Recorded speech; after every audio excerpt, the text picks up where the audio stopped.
দাঁত যদি 10 মাইল হয়, চিন্তা করেন 32টা দাঁতের জন্য কতটুকু জায়গা দরকার।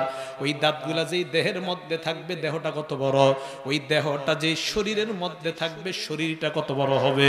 ভয়ঙ্কর শাস্তি গ্রহণ করবে জাহান্নামীরা। শুধু তাই নয়, এই শাস্তি গ্রহণ করতে করতে এক পর্যায়ে তারা বলবে পানি দাও। আল্লাহ বলবে সদিদু আহলিন নার, জাহান্নামীদের পুঁজগুলা একত্রিত করে তাদেরকে খাইতে দাও।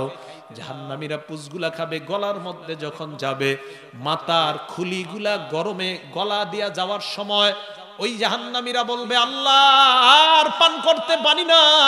আল্লাহ বলবে কিছু করার নাই, এটাই তোমাদের পান করার জিনিস। পিছনের রাস্তা দিয়ে বের হয়ে যাবে।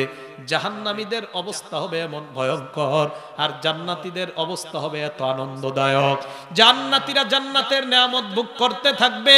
হঠাৎ একদিন জান্নাতীদেরকে কে যেন ডাক দিয়ে বলবে ইয়া আহলাল জান্নাহ, ও জান্নাতীরা। আশেপাশে তাকায় তাকায় দেখে কেউ নাই।